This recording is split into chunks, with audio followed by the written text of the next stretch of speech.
Hi, yoga friends. I'm a little bit more organized now as how to do videos. I actually have a little tripod now I can use. So I'm not quite there for a really active class, but I'm sure I'll get there. I'm just going to move a little bit further forward here. There we go.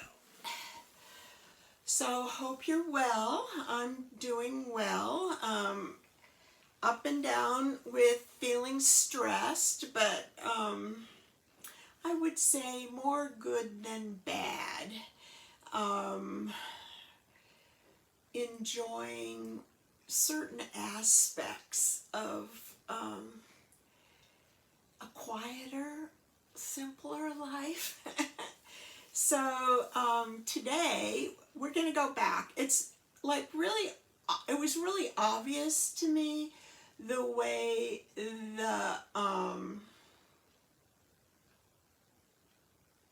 Yamas applied to our current situation, and that I was using those Yamas regularly in my life. So today I thought I'd talk about the Yamas in the time of coronavirus. It's gonna be a general talk about the Yamas, and again, it's less obvious to me. I mean, I really had to think about it, to think how restraint to action applied, because we have a lot of restraint to action right now, superimposed from the outside. But with careful thought, I have thought of some things. So for those of you who aren't familiar with the Yamas are the first limb of traditional yoga, which is a yoga that has asana or poses as a part of it, but they're only one part of an 8-limbed path that leads to a state of being in inner harmony with yourself and harmony with others, what some people might call enlightenment and what in yoga is called samadhi. So our typical use of asana is one part of that complete yoga process. So yama means restraint. So it's similar to this idea of mindfulness, in that it's about pausing, restraining yourself in your actions in life. And the first yama is ahimsa, and that can be translated as non-violence or non-harming. It's about pausing in multiple areas of life, which we will discuss on down the line, pausing and deciding what the best course of action is in a more mindful way, rather than being impulse driven. And what I like about the yamas, it's kind of not a thou shall not do this or you will be struck by lightning kind of thing. It's about, if in your life you care about having inner peace and outer peace, you might consider some of these things and practice them just as we practice asanas, because the more you practice them, the better you get at them. So again, the first one is ahimsa, non-violence, non-harming. In a yoga class, it might be being honest with yourself about what you can do and what you probably shouldn't do. Like if you have an injury, you might want not to push a pose as far as you might. And those of you who take yoga from me know that about a year ago I had a hamstring injury, and I've been really good about protecting it. And now, for the first time in a year, I'm going back to doing full forward bends, and I think it's okay. I'm still a little bit careful because it doesn't feel 100% normal, but I think I'm okay. But I had to restrain myself for an entire year because I've been through this before, and I know that is what it takes. So that's ahimsa. My actions were of restraint action to prevent further harm to an injured part of myself. I was thinking about this with respect to what we're going through with the COVID virus. And I think it has to do, for me, with understanding that it's in my best interest, and actually my community's best interest, to do the things that are going to minimize my likelihood of, one, getting this virus, and if possibly I'm an asymptomatic carrier, of giving this virus to someone else. So following the hand washing regulations, the distancing regulations, pretty much staying on my own here in my condo, not going about and seeing my friends, doing that all online, or, through the phone.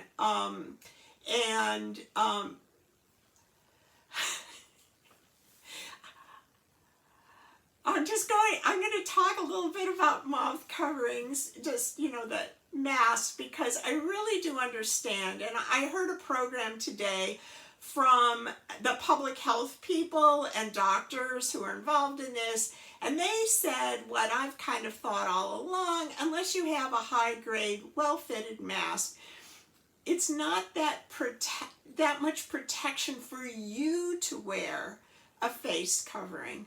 But it does, if you happen to be carrying the virus, it protects other people, because if you speak or you talk, the virus is probably going to get caught in your mask. But if the virus is around and about you, it doesn't block it that well. And then you might have virus on that mask, especially if you're, too close to someone physically who has the virus. That virus could get stuck in that mask, and then you would when you take it off, you're going to transfer it to your fingers, and then you're going to touch your face, etc., etc. So that's one I'm still, I think this is for me. This is me looking at how I'm going to restrain myself. Is I think I'll wear them when I need to go into a store, because I'm still doing my own shopping, to protect the cashiers and the other worker people in the store, but maybe not so much when I walk on the street, because I do respect distance. So these are the kinds of things I'm being thoughtful. I don't want to do harm to myself. I don't want to do harm to others. Satya is truth-telling, and the first thing that popped into my mind with respect to the coronavirus situation is that be careful about not spreading rumors. There's a lot going on. There's a lot that's satire that's out there on the internet and on Facebook, which a lot of us are on. To be careful about what we share and make sure it is the truth. Satya is the second yama. It's about truth-telling. And it isn't just like, I'm going to be honest at all times. It's about restraining yourself and considering what honesty actually is. The first thing is, do you know what the truth is in a given situation? If you're not sure, best maybe not to talk about it. The second thing is, even our own personal truth is multi-layered. So say you have a good friend and she just got a new haircut and you look at it and you don't really like it all that much, and then your friend says, well, what do you think? Well, it's about speaking the truth in a way that doesn't cause harm. So the first truth is that you don't like this, but there's a deeper truth, or several deeper truths, and one is that you don't want to hurt your friend, and number two, that you have a relationship with this person that is important to you, and that's part of your personal truth. So you might think of saying something that was honest for you, but isn't hurtful. And it's about restraining yourself. Sometimes it just takes a few breaths. And, you know, when I'm thinking, imagining it in my own mind, and I might go, well, what do you think about it? Do you like it? And it's just, I mean, that was the thing that popped into my head to kind of check up on why my friend was asking me this question, and then I possibly could give a more appropriate and non-hurtful answer that respected my inner truth, that I don't want to hurt my friend, and that this is an important relationship to me that's worth maintaining. As you know, those of you who've heard me talk about this before, it doesn't mean that you never confront people with honest truths or problems or issues that you have, but you pause a minute and consider the other person before you speak. And what I find is, when I do this, if I just acknowledge this might be hard for the other person to hear, which is also part of my truth, things come out better. That this has been my personal experience. When I honor satya, or truth telling, in a way that doesn't cause harm, things just come out of my mouth in a gentler way, and I find, quite frankly, I'm much better heard than if it just the first thing that pops into my mind, no restraint, comes out into the world, and then everyone has to deal with it. So that's the second yama, or satya, or restraint in the area of truth telling.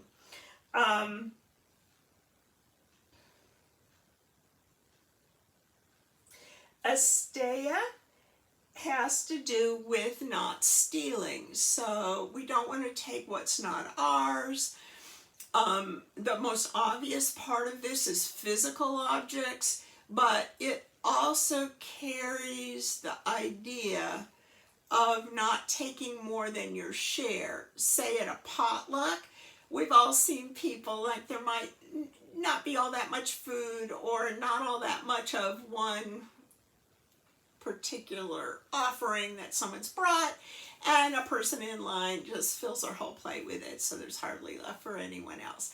That also is a kind of stealing in the yoga system. It is a situational thing about stealing people's ideas without giving them credit, and stealing people's time and attention.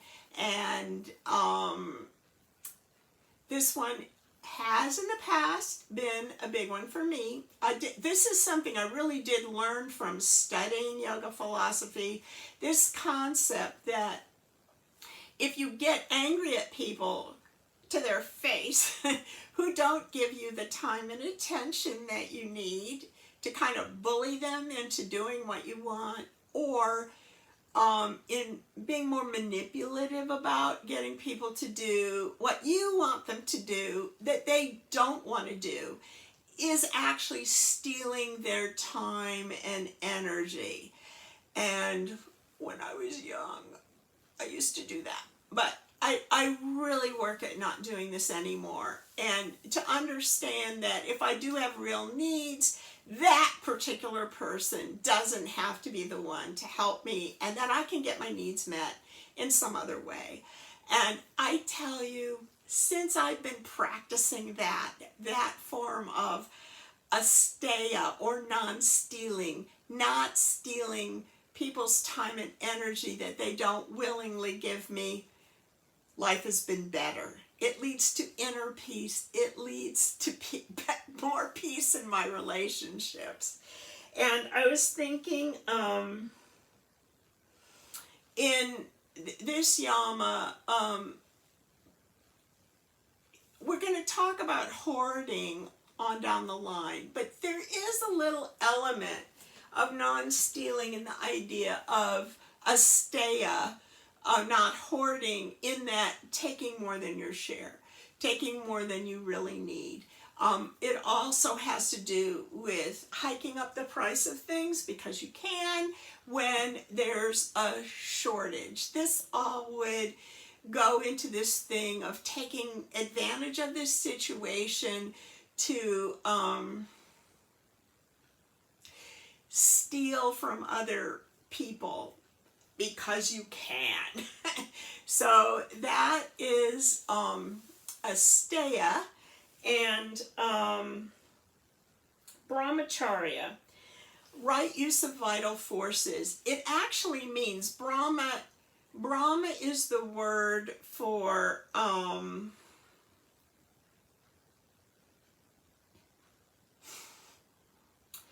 the diffuse, non-formed Godhead in Indian philosophy and the Hindu religion. And it's kind of like this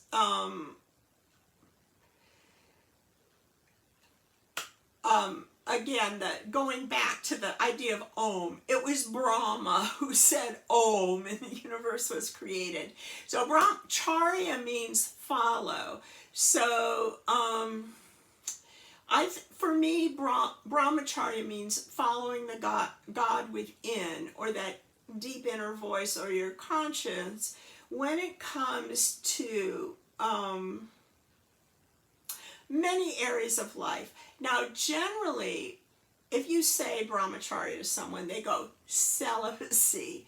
And that's because when all this was written down, the people who did yoga were monks up in the Himalayas meditating. They were celibate, blah, blah, blah. But in modern times, when what in India they called householders, which is us, who are living kind of normal lives, practice brahmacharya with respect to sexuality. It has to do with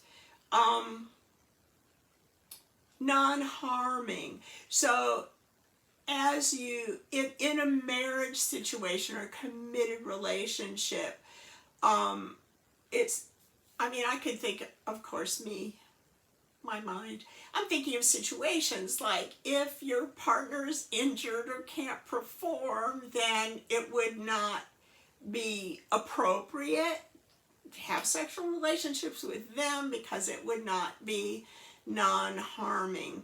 But in general, it would say, before you have a sexual relationship in any situation, is this for the best? Is this best for me? Is this best for my partner?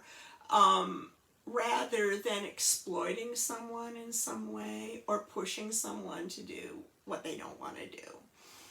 And also, some people can overdo sexuality in their life where it kind of takes over. It would go, okay. Brahmacharya is about moderation in the sexual arena, which it mainly is talked about, but also in the food arena. You know, are you eating foods that are good for you, that are going to make you feel good, are going to make your brain feel good, your tummy feel good? Are you eating too much? Are you not eating enough?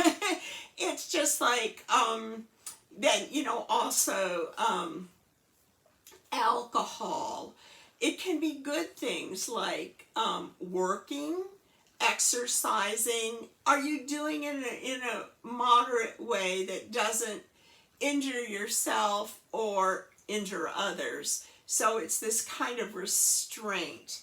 And the one thing I was thinking about here is being moderate right now with worrying. I never thought about it this way before, but because the situation we're in is full of all kinds of different risks and stressors, you know, a certain amount of worry to kind of get through it all it's appropriate, but it can really get out of hand. So it's about thinking about in this time when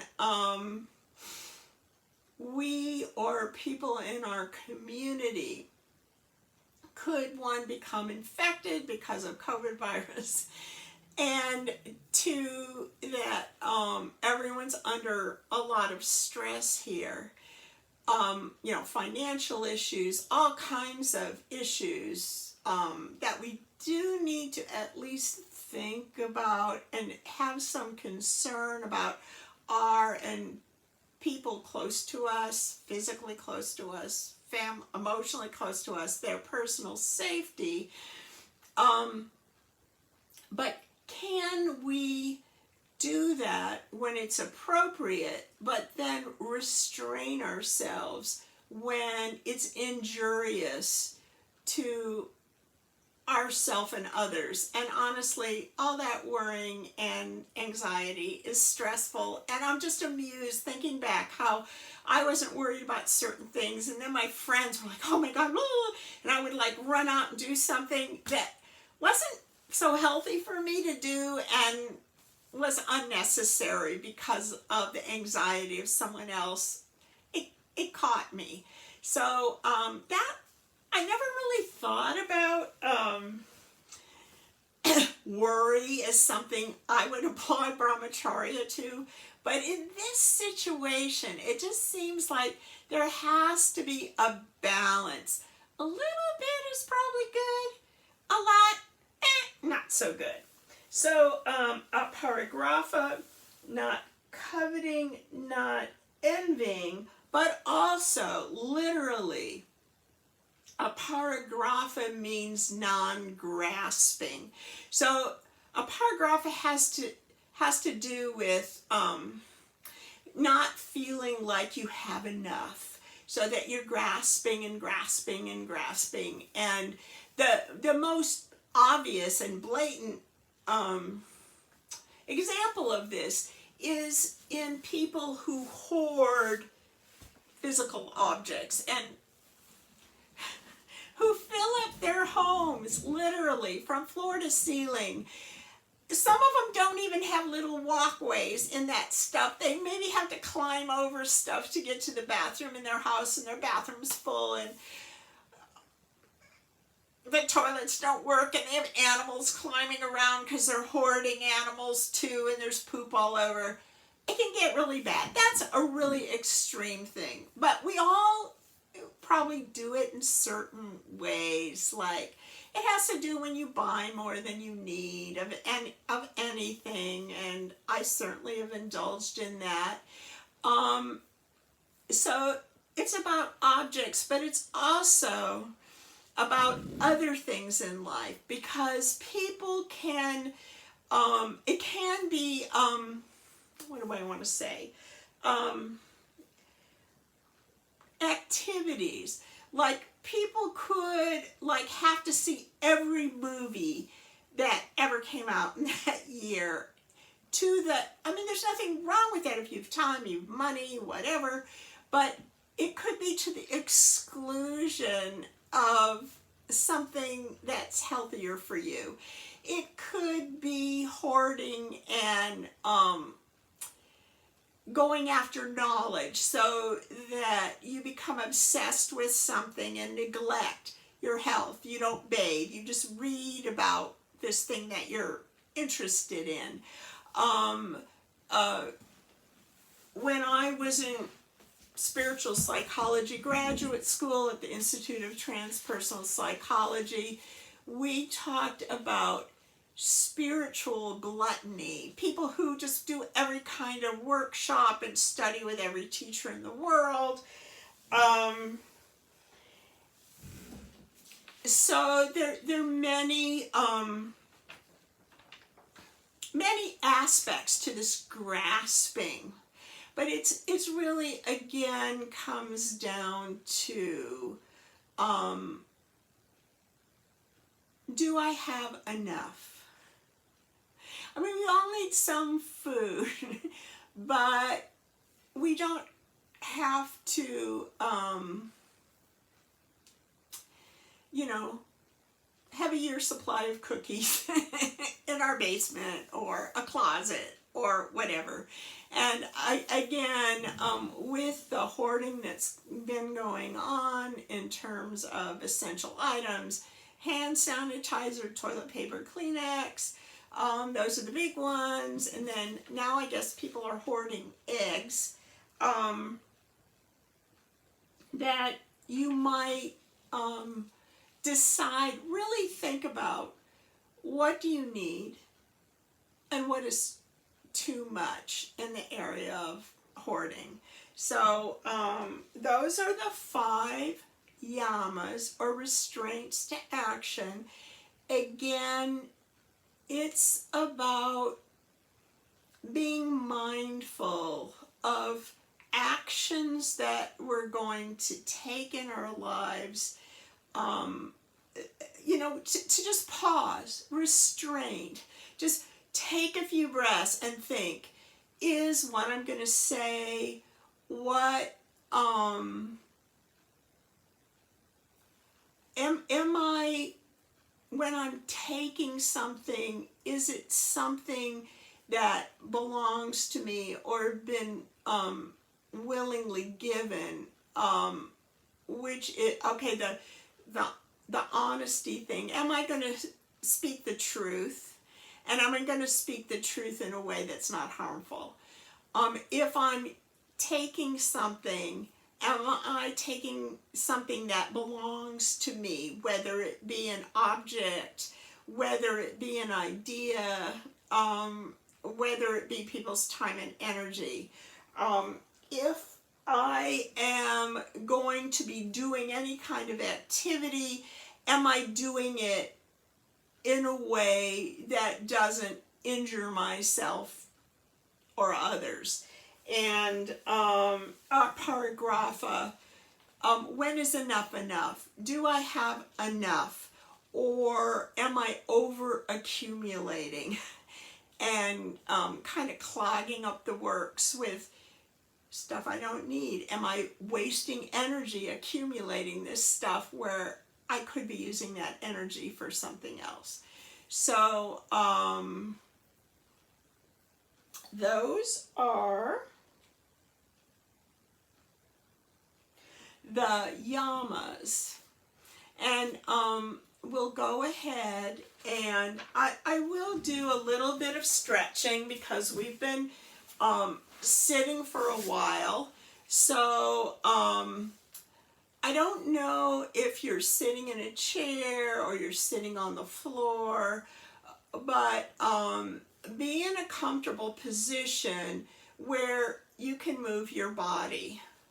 And then we're going to lift up the front of the body from the pelvis through the abdomen, the chest, the front of the neck, and out through the front of the back of the crown of the head. So you're lifting right here, and then up the back of the body into the back of the crown of the head, and from the sides of the body into the armpits. So the rib cage lifts, but the shoulder blades are relaxed.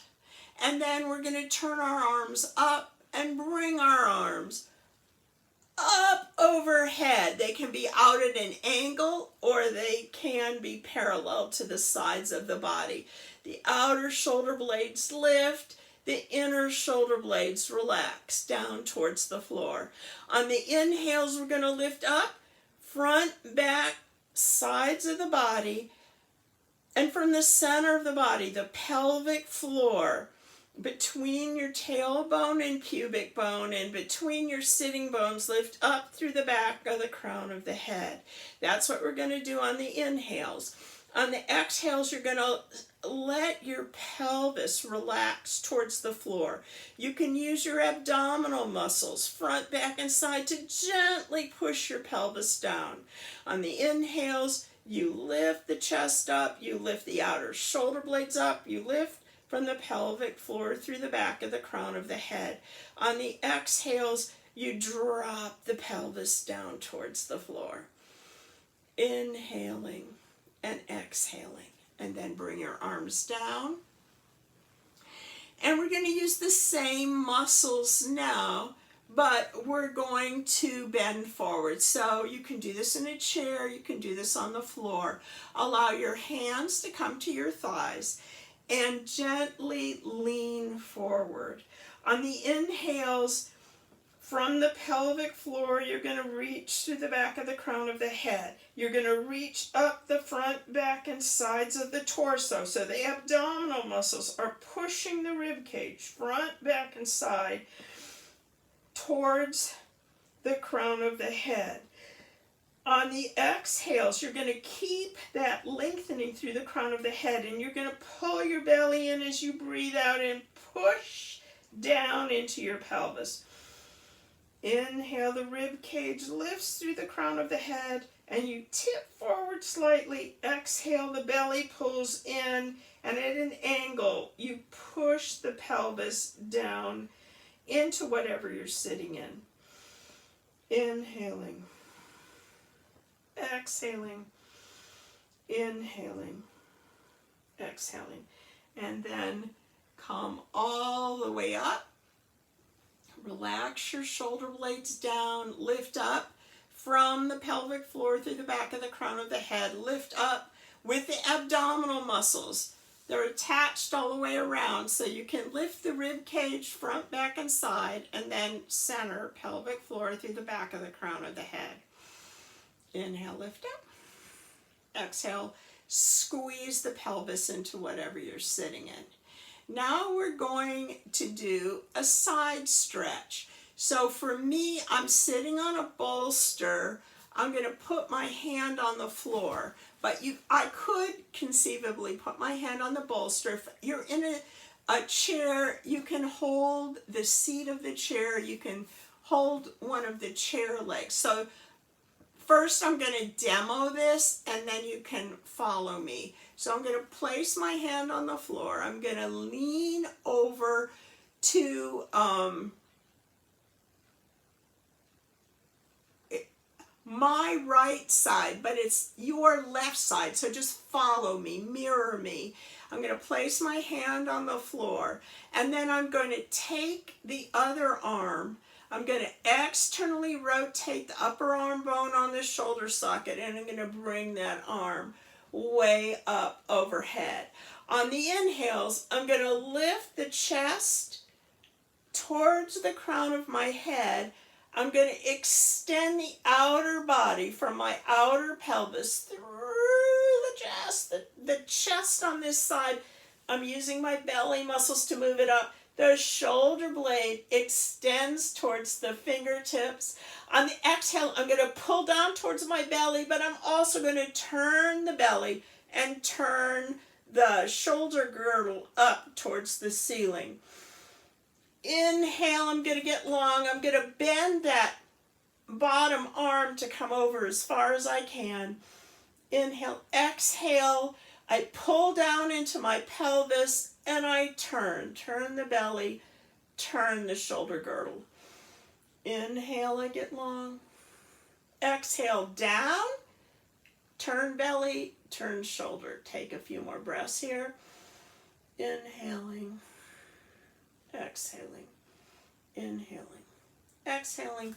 Then come all the way up, arms up overhead. Bring the arms down to your side. And now we're going to go to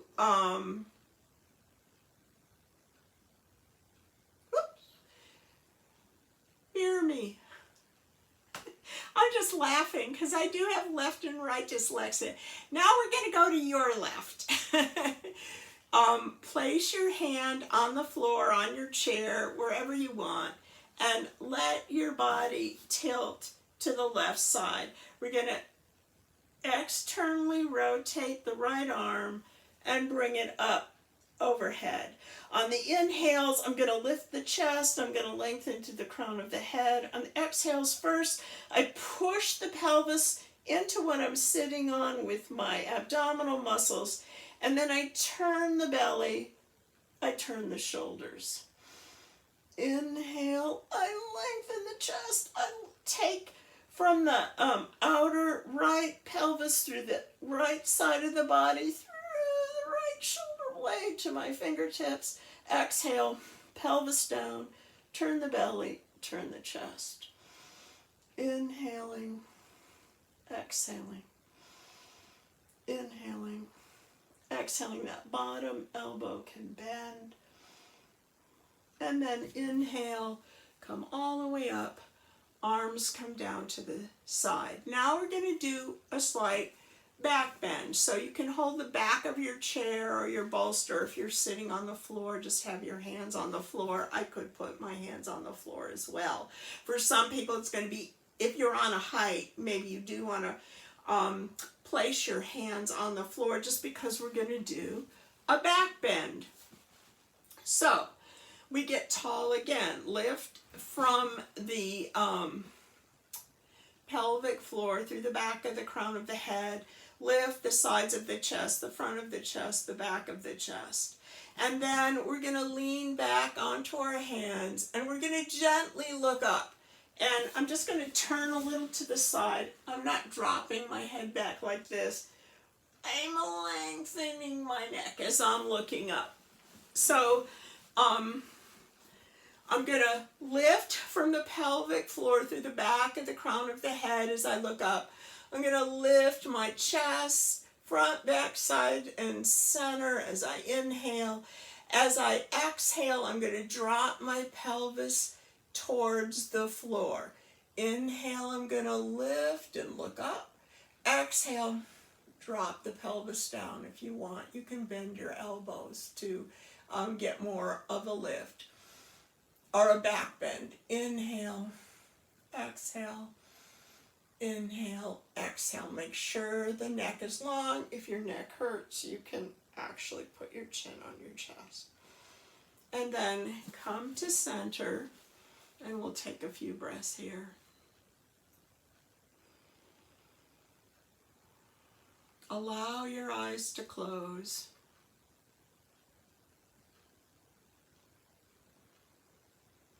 And notice your breath. Going in through your nose, filling your lungs, and out again.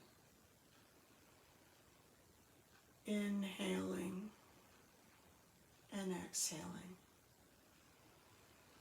The breath goes in, the breath goes out. On the inhales, notice how your body lifts towards the ceiling, and how on the exhales your body sinks down a little towards whatever you're sitting on.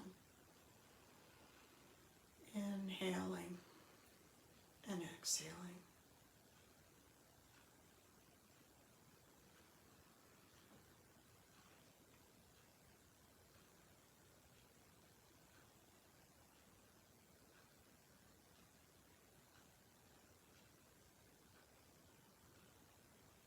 Now, spread your arms apart on the next inhale, filling your chest. Exhale, palms come together in front of your heart.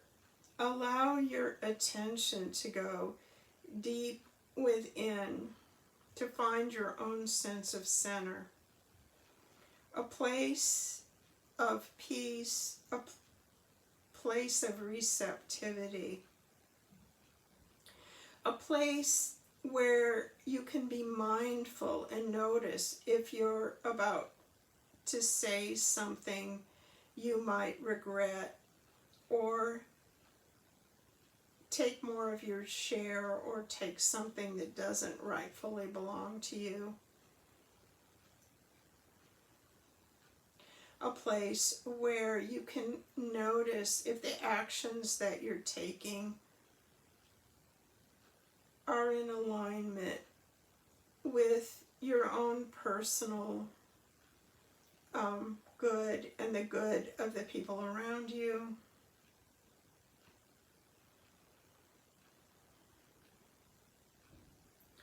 And notice if in any realm of your life you're trying to accumulate more than you need, because when you do that, that excess whatever gets in the way of your highest good. And from that place of center,